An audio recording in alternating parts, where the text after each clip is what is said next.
My name is Infojanitor. Normally I don't get to talk at venues like this. I'm usually speaking to a different type of audience. And actually it's really good that I am actually having a chance to be here after having some discussions with my corporate lawyers. Today's talk is going to be on virtual trust, virtual permission, and the illusion of security.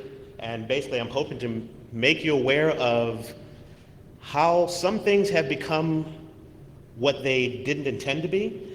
And it's been done through manipulation by corporations to the consumer market versus the user market. I consider us users because we actually use technology. You know, we do things with technology that other people, well, they just don't do it.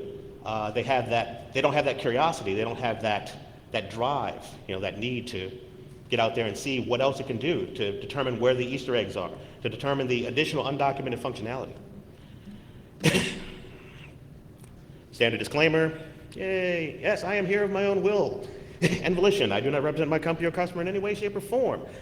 All the views, ideas, concepts, foul language, and rude gestures, which there will be many, are mine and mine only. Audience discretion is advised. So, obligatory elements. Who am I? I'm a pre-1986 child, and what that means is that I played on the internet before 1986 came about. It was a banner year. The reason that it was a banner year is because in '86, they developed this thing. It's called the CFAA. It's Computer Fraud and Abuse Act. And it told me that a lot of stuff that I was doing before that was really, I guess was considered illegal or frowned upon because there was no law. I mean, they can only get you with the Wiretapping Act of '79, and well, I never tapped any wires. So, I got started here. This is my gateway drug. It's Commodore 64. It was awesome at the time, totally rocked. I actually did some hardware hacks on it in order to implement a secondary SID when I was 13, and it was awesome because this thing rocked. Taught you everything you need to know. Friends of mine and I, we ran a little BBS called the Digitalized Fortress. I co-sysoped it. I'm a recovering co-sysop. So, as I said, there were none of these. So we had a ball. I mean, we did everything. It's the Mike J. Henry era. You're rocking fast hack-em-wares. You're sending disk bombs to people. You're just doing what you do. And then someone said that was bad. And then the year after, in '87, they really kind of closed the door with the CSA, the Computer Security Act. And I started watching people that I know become guests of the government. So I said, time to stop this. And let's do something that might get me somewhere. Started doing a lot of database work, picking up database construction, and somehow found an internship at a national lab, which is Johns Hopkins Applied Physics Lab, and parlayed that into an actual job. And it was pretty cool. I heard lots of stories, lots of things about people and the things that they did, and they lived lifetimes beyond me because, well, I was a teenager. And I thought, I need to get some stories. How do you get some stories? You know, how do you expand your knowledge? So, as I said, the laws came about. That kind of put an end to my fun. So, I went off to the wild blue yonder because they told me they had this technology that was way advanced. You had never seen it before, and it was going to be awesome. And I'm working in a lab where it's really advanced technology, but they said they had better tech. So I went there. And just like vendors lie to consumers, I found out that that story might not be true. It's what we call a lie. So I met an awesome person in California who became my wife. Somehow she put up with all my quirkiness. And for 2 years, she convinced me that that was not the place that I needed to be. I do believe she said it sucks and it's sapping your will to live. But it still took her 2 years to convince me of this. Because apparently I found out that while I was in the military, I had a problem with authority. So she convinced me to go back to the commercial world. And I did. I've never actually worked at this store, but this slide is in here as an insult to a company that I used to work for, because this is what happens when a company buys you, and they don't give you raises, they give you really cool blue shirts. So a few minutes of searching on the internet, printing out placards and elements to cover up all of their logos on the shirt, and I look like a Best Buy guy. We were also doing a talk on social engineering and how the human mind completes the picture even when the picture is wrong, and as we did our talk, we all turned and grabbed our things, put our things on, and the whole audience went, oh my God, they look like Best Buy employees. To which our statement was, yeah, we're not your regular speakers, but we did stay at a Holiday Inn Express. If you notice, actually on the tag it says Isaac because we went with a Love Boat theme. So we're here to talk about trust. Trust in the sense of what we consider trust. We consider these elements as control elements. We talk about trust in terms of cascading zones of trust, or trust zones, or having systems that are trusted, so that we are aware of the fact that they have certain limited functions and they only do what we intended them to do, and we don't expect anything out of them that might be bad. But that's not what a consumer thinks trust is. Because the actual definition, we can go with the subliminal, is on the screen. Consumers look at trust only from the means of an emotional construct. And in looking at trust from the means of an emotional construct, we have a problem. Because they establish that trust with a thing, they establish that trust with software, they establish that trust with objects. And in establishing that trust with objects, they form an emotional bond or a construct with them. Like people in here, I'm sure you've all heard people say, I love my car. My car is awesome. It's like they love the car so much they name it, right? Name the car. Some people name other parts or other things, but they do put names to them to establish that emotional human context. So when we think of permission in terms of control gates once again, things that something is allowed to do or things that something is not allowed to do. But that's not what consumers think of permission. They think of it as, just something that it just does something for you. I'm good, let it do that. And 9 times out of 10, when they think of permission, a company is promoting it to them as more of an ease of use factor. It's like, why should you have to make that decision to do that? Why won't you just let the machine do it? It's obviously smarter than you, so let the machine handle it. You don't want to be bogged down with trivial things. And of course, our favorite, the whole reason why we're here, the assumption, I'm assuming that everyone in the room is, pretty much into security. Yeah? Well, the actual definition of security is protection, from danger, damage, loss, or crime. Do we have anything that actually does that in our realm?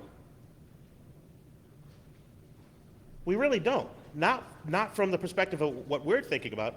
What we're actually talking about is, well, it's not truly security in the sense of security. But you should remember this definition and these definitions because, there might be a quiz at the end.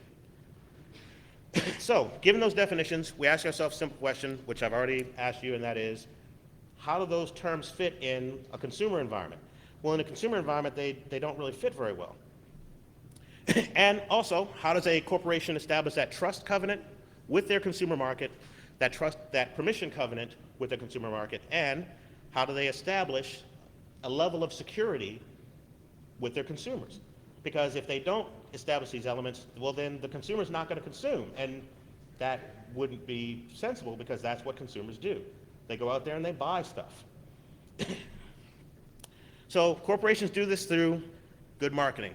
Good marketing is awesome, right? You can sell just about anything with good marketing. I mean, we know some major corporations that may exist in Redmond that have done this. They promote themselves very, very well, and people are apt to run out and get their stuff. I mean, hell, we've turned technology into rock star events. You've seen guys on the news, he's the first guy and he's walking out of the store with an iPad 2 because he's the man. It's like there's lots of people cheering and everything's great, and there's long lines of people lined up outside the store to not go in and get something for free, but to go in with their money and purchase something so that they can feel some type of affirmation to the technology. It's kind of odd to me. I don't understand that, but that's the world that we have now. They do good advertising because sometimes even when it sucks, it's good advertising. So during the advertising thing, hey, we all know that there are things that sell just about anything, and usually those are the things that cater to your basic needs. If none of that works, they put something crappy out and then they have a sale or a discount. There is a sale. I'm not certain if I'd want it, but I suppose this is as good a reason as any to have a sale. So They do all of these things in order to lull the consumer into an emotional covenant or construct with the product or product line. In doing that, they're attempting to get that customer to be loyal to that brand, to have that emotional construct. Most of us don't have that emotional construct with technology. We just don't. We see it as a means to an end, a means to discover what it can do, a means to get into it and just basically dissect it sometimes. Hence we wear the I void warranties, hey, I tore through your code, it sucked. We get online, we tweet, we post, we do the IRC thing. We do everything we can to keep each other informed, which is great. That's what we need to do. But this is pretty much our motto on brand loyalty. Our motto on brand loyalty can go fuck itself. And by the way, I don't normally get to use profanity in my conversation with people, so I might say fuck a lot up here. But basically, brand loyalty can go fuck itself because what's good today, one of you in the audience might find out is severely detrimental to the consumer population before I finish my talk. And you're going to post it. And all hell's going to break loose in the Twitterverse. And people are going to get riled up. And the news is going to come in. And they're going to say, I need to interview that guy because he's awesome, because he's found this gaping hole, and it's ridiculous. But what happens in the consumer market? Nothing. Not one fucking thing. They don't care. You could say, oh yeah, if Charlie Miller has found out that, if you're able to do something to bypass the firmware on batteries, you can literally burn the shit out of someone from their laptop because you take that regulator off. Has that ever been seen outside of our security venues to the consumer market, on the news, at all? That's danger, right? He's basically trying to eventually get it to explode, which would be really cool, but he's got to get it to that level before it becomes an issue for the consumer market to even go, yeah, we may need to tell our people about that.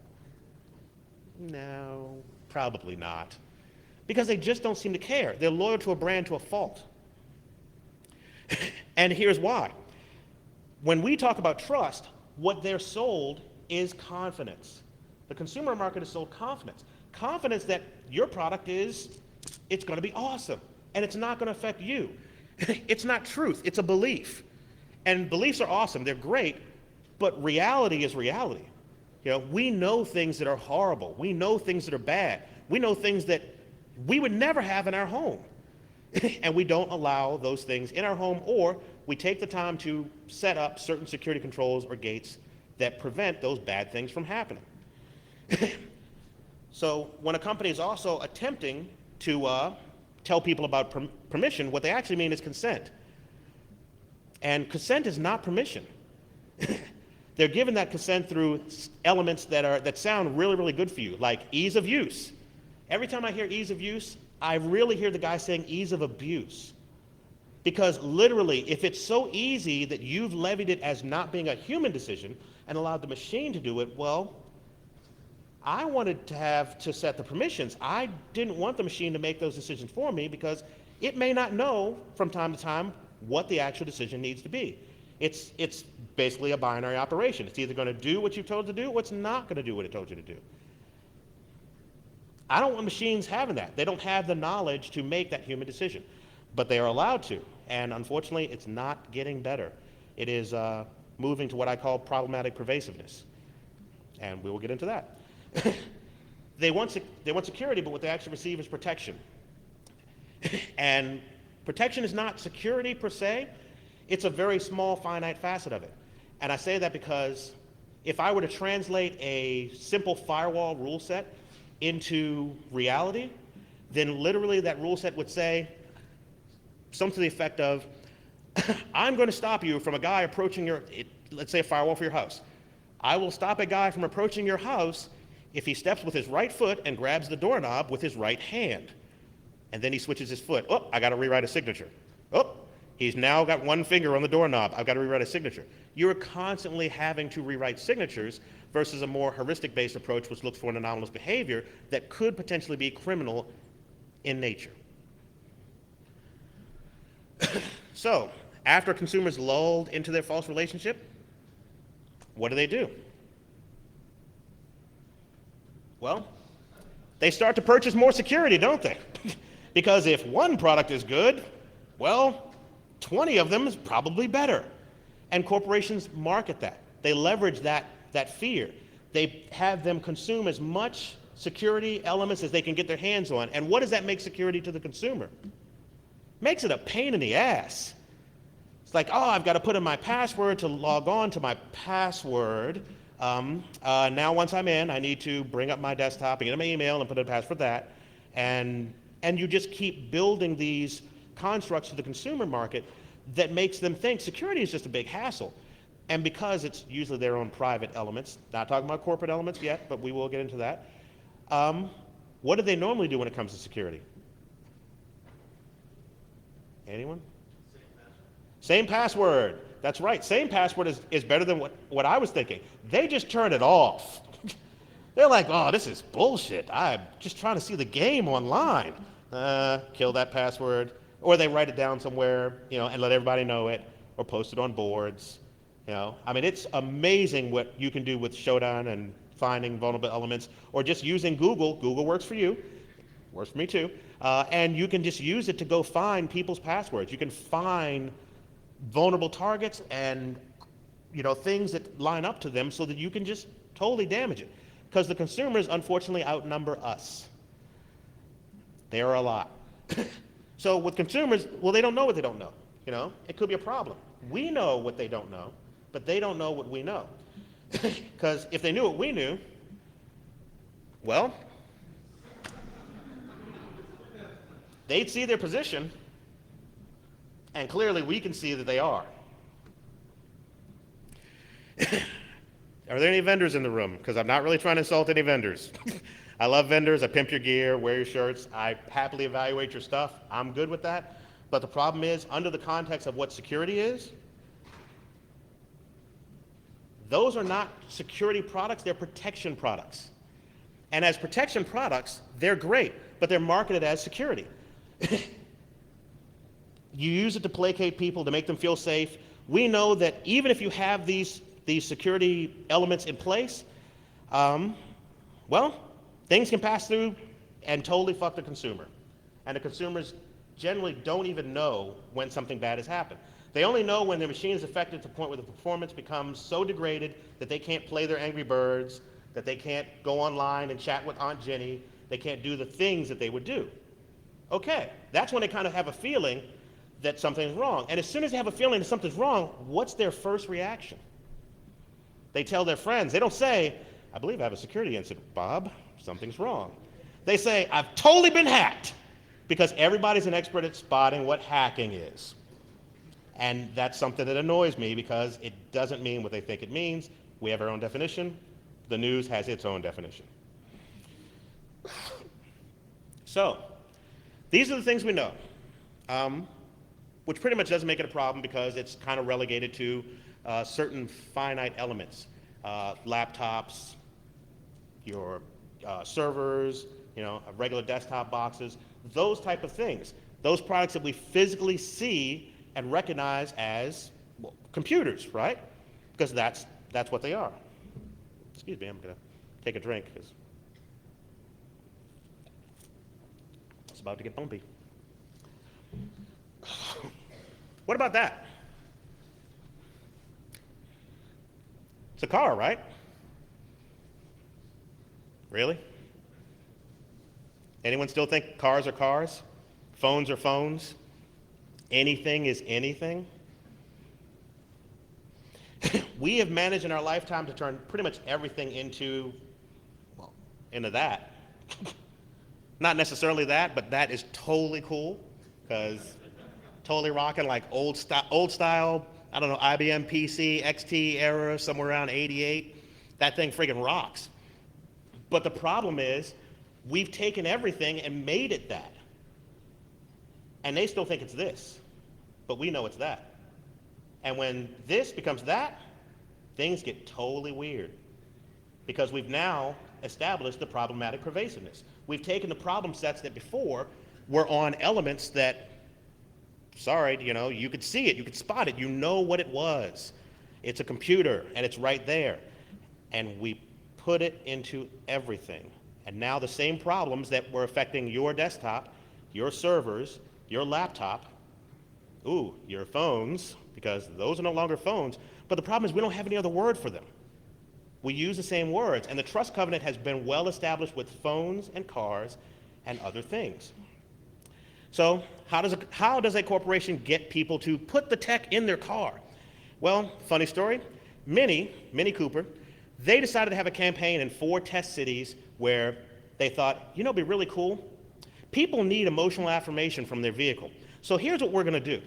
We're going to have a campaign in 4 different cities where we're going to allow them to buy a fob and write to the fob, cool message, interacts with the billboards. Totally Minority Report. Totally ninja.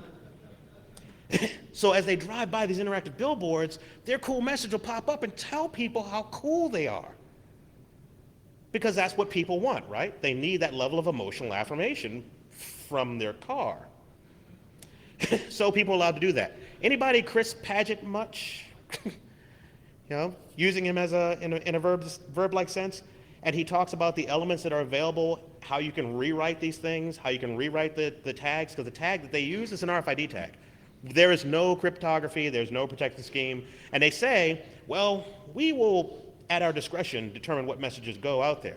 Well, you can do that, but if I buy the fob, guess what I'm going to do? I'm going to rewrite the fob to something really rude. And every time I pass your billboard, you've already given me the fob. It's got a chip in it, and I can just write to it and write anything I want to it. Is that a bad thing? It's not a bad thing?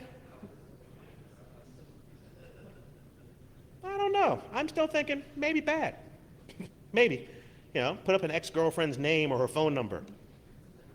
Because that would be awesome. Not that I ever had any of those. My wife is in the audience. Never had any of those, though, by the way. I just wanted to say, as an example, that's what I would probably do. So you may be thinking, okay, well, that just caters to vanity, and I'm not vain. You're just trying to frighten me with your message of fear and derision for all. But the sad part is that campaign was actually successful, and I do believe at this point all Minis now have that chip built into them. So instead of it being a fob you could buy, they've passed the cost on to you and placed the device in your vehicle. Isn't that kind of them? It's very nice of them, isn't it? They give you the chance to buy something so you can customize your car. I don't need that in my life. I'm a Jeep driver. 4 wheels, maybe some brakes, a steering wheel. I'm good. Another method of how they get it is obviously through promotions. Has anybody seen these on TV? Snapshot? Flow from Progressive, how they've humanized an entire insurance corporation into one ditzy lady running a belt and a register. And she tells you, oh, well, you could save up to 30% if you will place this tracking/monitoring device into your vehicle. Oh, wait, she doesn't say that. She says, if you'll place this device in your vehicle, it will monitor your vehicle, and then potentially you will save up to 30% on your insurance. She also tells you funny things like, I know you might be concerned that the snapshot gets things about you like your driving habits or speeding. It doesn't care about that. I'm sorry, but maybe I missed that in a programming class. When did you program machines to care?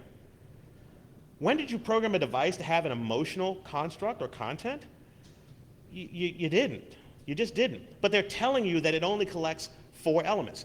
Well, the funny thing is, doing a little bit of research, you find out that this is basically a customized version of the OBD2 commercial product you can buy for a couple $100. And it collects 23 elements of your vehicle. And so does theirs. But they tell you it only cares about these 4 things. Looking through a lot of the forums, there were people that said apparently it may not care about those other 19 elements, but it damn sure records them. Because people are turning these things back in, and some people have been dropped from this insurance. The sad part is, Progressive actually has they have the Moxie, not Marlinspike, to actually put forward to you that, hey, we've got a campaign, and there's a crazy lady with a name tag, and you should do that. There are other insurance companies that are actually doing this, they're just not advertising it. They're allowing you to have the device, place the device in your car for 30 days, and then mail it back to them, and everything's great. But it's not. It's actually not. You're actually reporting elements such as hard braking, speeding, all sorts of fun things that you may not want your insurance company to know on a day-by-day basis. Why should they have to take that type of data from you in order to determine what's going on? You know, you pay your insurance company. If something happens, you call them and they drop you. I mean, they file your claim. They don't drop you. They file your claim and you totally are paid for it or something. So that was my question, is that, you know, does anybody see a problem with that? And obviously, we as a security community, we do. But what about the consumer market? Anybody? That's right, they hear 30% off, they hear a sale, they hear a discount. And because of that, they flock in masses to whatever is going to give that to them. And progressive sales are actually up because potentially I could only pay 70% of money to this insurance company, which might be less than Joe Slobneck's insurance down the street. So therefore, that's a discriminator. I'm going there. So currently, it is optional for that company, but the reality is the more successful that product becomes and the more successful tests like that become, what tends to happen? It becomes the norm. It could become the norm for every insurance company to have you give them a device or them give you a device. And they take that device and you put it in and you send it back to them, and then all hell could break loose for you. Or maybe they could eventually convince your vehicle to just send them the information. Speaking of vehicles sending the information, the Nissan Leaf is a prime example of technology that is built with problematic pervasiveness in it. It is a full electric car. It's promoted as, you know, being completely green. It's like, hey, going green. Green is another word that sometimes kind of bothers me because it's not used in the context that it's meant. And with this vehicle, the tracking device is built into it. There's the ability to discover how fast someone is going from point to point, to pipe that data out. And if you have a chance to look at the actual stream of data, you find out that the car is ridiculously chatty. Commercials are actually piped into the car, so that if you're in an area and you've stopped at Bob's Big Boys, if there are still any in the United States, because, you know, everybody likes a big boy, it'll start piping those things to you because it's kind of supplementing the company, and there's RSS feeds, and those feeds come in, and, you know, those feeds make money via, you know, some revenues also. So that information is now being sent to you. And even if you didn't want it, it's being sent to you. You can't escape it. It's there. But at the same time, you're giving up your privacy of where you are and what you like, and you are keeping these revenue streams going for these other industries. So once again, you may think that I am, you know, just stirring up the whole fear division thing. You know, you may not have that fob. You don't have that insurance company, not tracked, can't get you with the scare tactics, which is also a great way that businesses sell things. They sell security through fear. I actually had someone say this to me, and I had to walk away because I was like, well, what do you mean those are just privacy issues and not security issues? How is a privacy issue not a security issue? I didn't even get that. But I've had people tell me that because the powers that be, they don't understand all the aspects of what security is. If I know your user population, or if I'm able to track individuals, well then I'm kind of decreasing the security of your element because I'm able to follow them. You know, I mean, you've always seen, well, in the past, if there was a strike going on or something odd going on, you'll see a guy in a lawn chair with a clipboard sitting in front of the industry, right? Sitting in front of the business. What do you think that guy's doing? Is he just kind of hanging out because it's a great place to catch a tan in front of the gate? No, he's collecting data. He's looking at those things. He's looking at those elements. So privacy elements are security elements, you know, at least to me. Yeah. So that was my response. It's like when someone said, I was like, seriously? You don't seem to relate those? That's not an issue for you? So what you're telling me is I can find out anything about you and I'm good? Awesome. I'm going to use Motigo, start tracking you. It's going to be great. Does anyone know what this is? Yes, it is. It is a tire sensor. It's a tire pressure monitor sensor. How it operates, this one is, well, there are two types of sensors. There's indirect and direct. This one is direct because, well, it's a little more effective. It's a little more, the information it gathers from each individual tire is much better than the indirects. With the indirects, you can't sometimes determine as to which tire. You can determine an axle, and determine an axle is good, but it doesn't tell you whether it's going to be the right one that's having an issue or the left one. So they decided to go with this type of sensor. These sensors pretty much are placed with the steel rim, valve stem's metal, goes up, everything's great. And the funny thing about these sensors is they work via Bluetooth. They work via Bluetooth. They're each a individual unique ID. So you have a minimum of 4 on your vehicle, unless you have some kind of weird car that has 3 tires, or 2, that's a motorcycle, or maybe 5 if you have your spare. And their sole purpose is to make this indicator, the meter, either light to tell you that the pressure is good, which means nothing's going to happen, or the pressure is bad, which means the light goes on. And that would be awesome, because it was marketed as a safety device to prevent blowouts and low pressure and save you on gas and all that happy hoo-ha, because, well, that's what they promoted it as. But some researchers here in the United States and some other researchers in Japan have collaborated and found out that because of problematic pervasiveness and placing Bluetooth and sensors on rolling servers, rolling systems, rolling computers, cars, that they can actually violate the Bluetooth sensor in the tire pressure monitor, and they can go in and do some interesting things, because there's other safety features that are required by the Department of Transportation, such as universal dashboard in your vehicle, which is supposed to be essentially a monitoring system for all the subsystems in your car, which is great because it gives them a one-stop shop, and they can plug their the onboard sensor in and pick up everything. Well, they found that they could violate those elements. Before, they needed physical access in order to violate those elements. But when they instituted the tire pressure monitors somewhere around 2005, 2006, and then in 2007, they said, well, 20% has to be complete, and then in 8, like 70, and then by 2009, 100% compliance. Well, they found that they could violate that Bluetooth element, go in through that universal dashboard, through the tire pressure monitors, vulnerability, and Bluetooth, and do some fun things like lock your doors, turn off your brakes. That, to me, doesn't really feel like a safety or security feature, because if you've put an ingress point to my car, and they can do this from a distance, I believe the distance is a mile, that's kind of frightening to me. I don't really want that, but you have to have it. And the sad part is, they don't give it to you. You have to buy these things. You actually have to buy them, and they're not cheap. And if you have a blowout, well, you got to replace it, because you got to put that tracking/vulnerability back onto your vehicle. It's required. So that's bad, and I thought it was bad, and I didn't think it could get much worse, but there is more. There's something that is being tested, which is called car-to-car or vehicle-to-vehicle or whatever after they decide and stop bickering. It's Betamax versus VHS, as far as I'm concerned. And what they're trying to do is they're trying to further turn your car into a computer, except for they're just going to straight make it a node, a roaming node.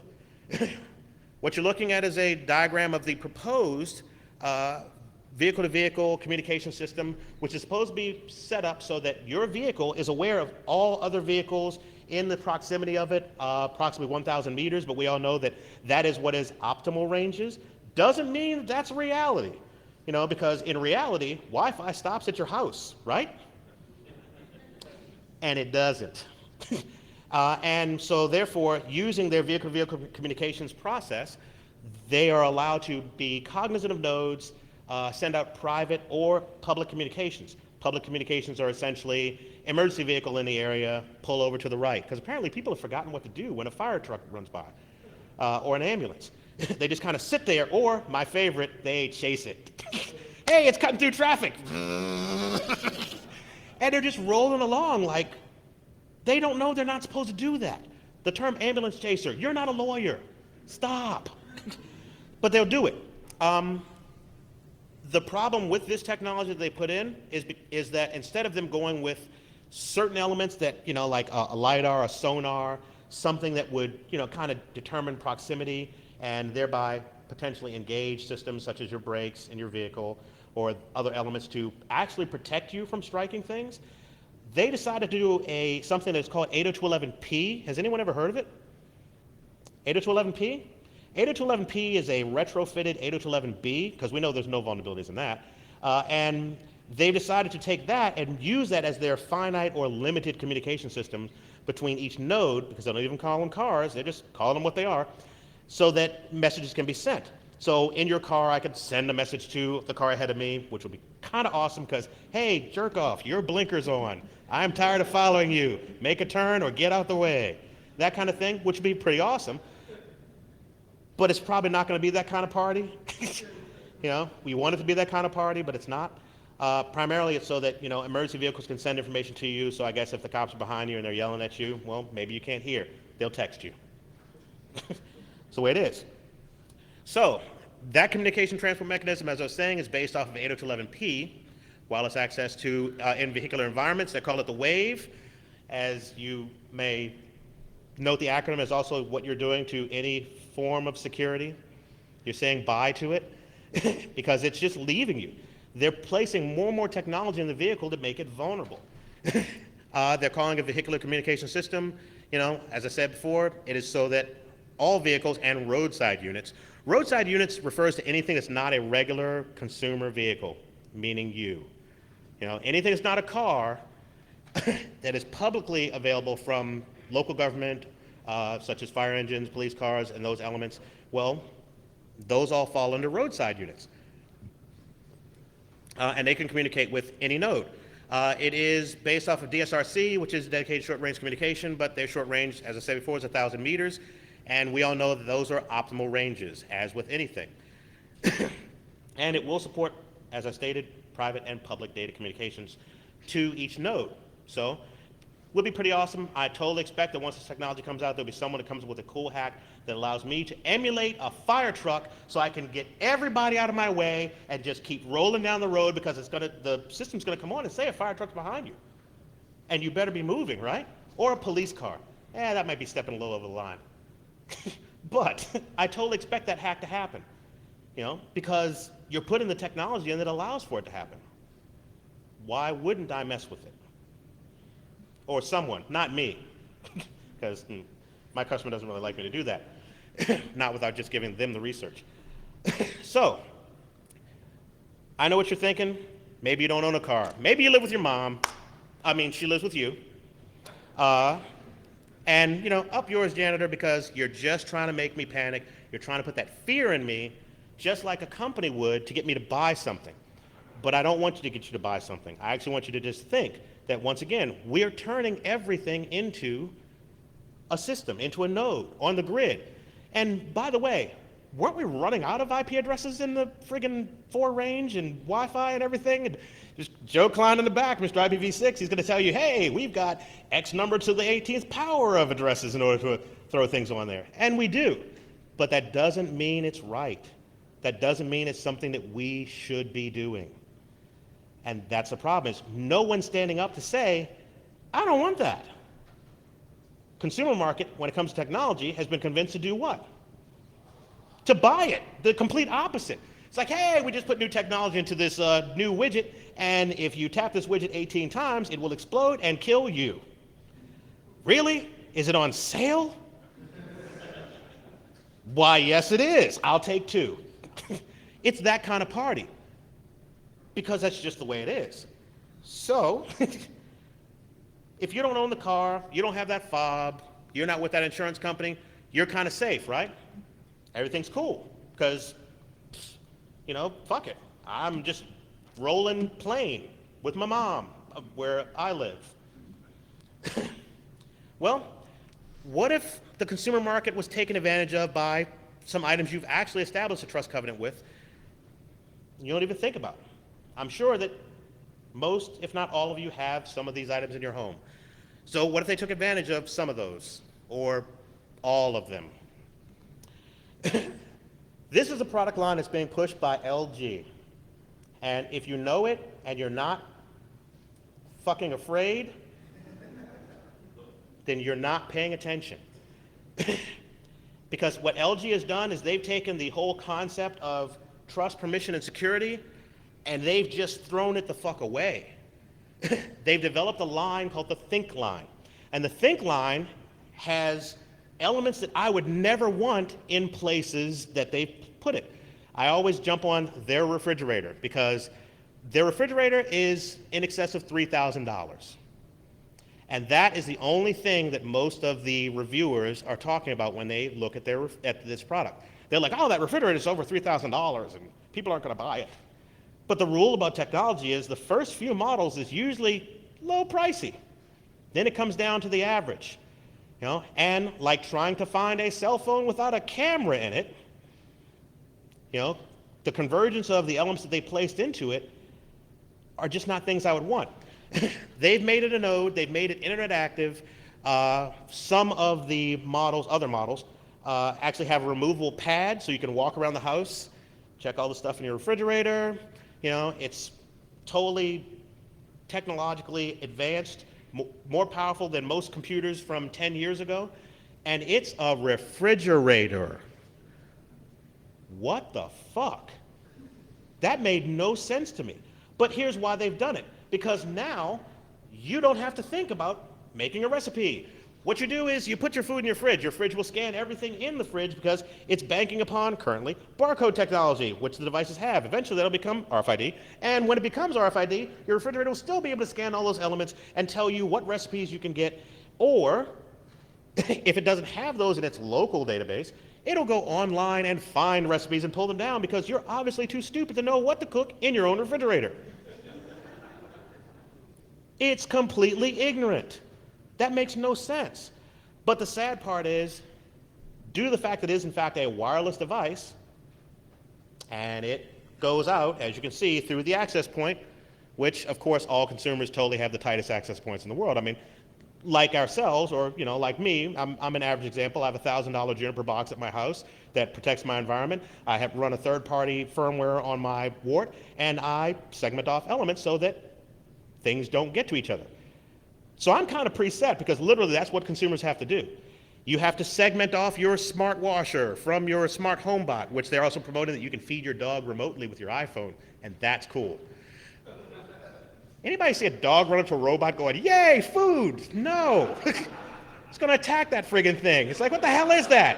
It's a Frisbee with a light on it and a camera. Get away from me. It's going to grab it and run around your house with your home bot. But all of these elements do speak to your access point and allow you to have control of them via your smartphone or your tablet PC or anything that's internet connected. And it's also connected to their customer service center. Funny how that works. Is their customer service center here? LG is a Korean company. So my refrigerator, my washer, my dryer, my oven, all touch the other side of the globe. Because apparently my refrigerator is international. It's good like that. And what that also means, though, is that is a point of ingress to your house. Some kid in Bolivia can go, oh, it's the Think line. Hey, change the parameters of the thermostat so that when they turn it down, they turn it up. Or turn it off. For those individuals who are promoting hackback systems, oh, you will see this headline in your time. 1,000 refrigerators, ovens, and toasters were involved in a massive denial of service attack against AT&T. It sounds funny now. It really sounds funny now, but that's what we're looking at. That's the future. And it frightens me. So as I was saying, the price of these products, they kind of keep them out a few years off the market from being generally acceptable. But eventually, the more the technology becomes pervasive, well, so does the problem. And it lowers itself down to levels where people will go, fuck yeah, I want that refrigerator with the cool widgets and the stuff. And I don't ever want to have to say, here, honey, smell this. Tell me if it's bad. Because my fridge will do it. What it also will do, though, is it will SMS you to remind you to buy shit. It'll text you. It'll email you. It'll do everything that a person would do, including the fact that you can assign a credit card to it so it can call Peapod if things run out and you're just too damn lazy to go out and get it. So now we have an internet-connected device that is allowed to make a decision via permissions that you've set, and it has a credit card.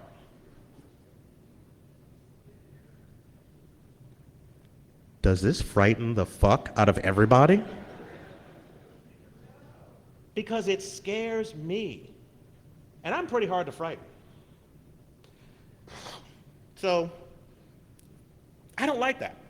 But there are the Ted Kaczynskis of the world, and they're, maybe like me and like yourselves, maybe thinking, well, fuck it, I'll cook with fire, I will wash my clothes on a rock, I won't have a television because, well, the televisions now don't have the external fob, they have the Wi-Fi built in. Hell, I've seen the commercials, I've seen what can happen without the Wi-Fi built in. The world falls apart. And I watch hand puppets from my lights. I am safe and secure again. But wait, everybody panic, because we've also somehow managed to turn Thomas Edison's dream into a fucking computer. Meet the smart bulb. The smart bulb has been pushed by NXP. NXP is a major manufacturer of compact fluorescent lights, which is awesome. Save money, going green. Every time I hear that, once again, I kind of cringe because it's not used in the way that it should be. It is an IP addressable device. Because apparently they don't give a fuck about IPv4. But it's okay because it also does 6. It's good. It's versatile like that. It's based off of a Zigbee controller, which is awesome. Basically a mini processor that allows you to go in and define things so that you can control the lights with absolute certainty. From your what? From your phone, that's right. From your phone, from an internet-connected device, from anything that allows you to have that level of access to it. But the problem is they've built it off of faulty technology. Why? Because almost all technology is faulty. I hate to break the news to you, corporations. It's almost all of it is faulty. With this one in particular, it has a Zigbee controller that if you ever check out Big Ed Scotus's company, there's a guy there, his name is Joshua Wright, and he has shown that the Zigbee controller can totally be fucked with. So now you have some kid in Ohio, because it's close, and he won't let you turn your lights on until you send him $5. Once again, ease of use is simply ease of abuse. By the way, pen testers just had a nerdgasm because I put a whole lot of nodes on the market. They're like, every light bulb, every car, refrigerators, dude, I can't take it. They just can't take it because seriously, you've just put so many things out there that they're like, I didn't even go in the building and I've got like 400 targets. You don't need to purchase something that could be optional. You can have standard societal elements because of the fact that we're turning everything into a computer that can dime you out, become ingress or egress portals, or simply be manipulated by unauthorized entities. And that's bad. So, what is the security illusion? It's the illusion that you can avoid vulnerable technologies. You can't. You live in society. That you can stay off the grid, the sprawl, the big eye. Gibson was right. It's a sprawl. In my lifetime, when I was a kid, and maybe some of you, but not most of you, we were told that we were going to be facing this massive megalopolis. A city that literally went from Maryland up to Connecticut, and there was no borders. And then I got older, and that shit didn't happen. And I was like, guys don't know what the fuck they're talking about. They're just guessing like everybody else. But they actually did. We have developed a technolopolis, a world city, an area where I jump on and I am able to touch things in China. I was in Korea recently and I was able to sit down with my iPod Touch and utilize internet access. I didn't pay for it, don't ask. And I was talking to my team from my iPod Touch, and it cost me nothing. When I tried to use my phone, it's like, that'll be $2.64 a minute. I went, fuck that, I'm texting. It's awesome. But it's great. We do have that ability to touch the world from a simple device. But unfortunately, the world also has the ability to touch us, and it's a bad touch. So, we do this, and we need to do this. We can't stop doing that. That's very important. We do this. We're aware. We make each other aware. We talk to each other a lot. But the problem is we are like a church full of ministers, We talk to each other. We hate talking to consumers because they're kind of stupid. They're kind of stupid. But we have to step out of our comfort zones and actually find a way to get these things across to people. So we've done that too, set up programs, done all these respective things, multiple feeds, info, social media, all of that. That's the hard sell. Obviously, companies don't want us to do that so much because that costs money. And we do it with each other with lugs and all other elements. You know, I mean, you can't swing a dead, alive, Schrodinger's cat through your inbox without hitting all sorts of training sessions, podcasts, and all the like. The big security illusion is that there is some group looking out for the consumer, and there just isn't. Like an underwriter's laboratory, you know, that tests things to make sure that when you touch this mic 18 times, it doesn't explode. There's not, and we're putting software in there. And that's a problem. So we think that if we keep doing the same tactics and techniques, that eventually our message will get out. But the frightening thing is DEF CON is about to turn 20 years old next year. We've been publicly putting things out there for 2 decades, and we haven't had a dent on the consumer market. What we're actually looking to do is we're believing that the people that gave you this and told you this was a protective measure from it are looking out for people. They're not. So I'm talking about something a little different. The end of my talk is basically that I'm not saying we shouldn't keep doing hacktivism because it is good, but we needed to start doing a little old school security advocacy, old school activism. We need to start actually putting our concepts to people that can actually make a difference in the language they understand. Because the less we do that, well, we're not getting our message out there, and the consumer market's not going to change, as evident by the products that we have put out there. We know this is coming. We've seen it. We just want to be prepared. I think that's all the time I have. If there are any questions, I can hang around. I don't really have a website or a place I can put this, but I have some friends that might, if anybody's actually interested in some of the elements of it. And I am doing a paper on this, which the paper is out of control because I think I'm up to like 10 pages of how completely fucked this is. That's me. If you want to follow me, I do the Twitter thing. I don't really post a lot of security things, mostly a lot of just nagging people that I know. Thank you for your time.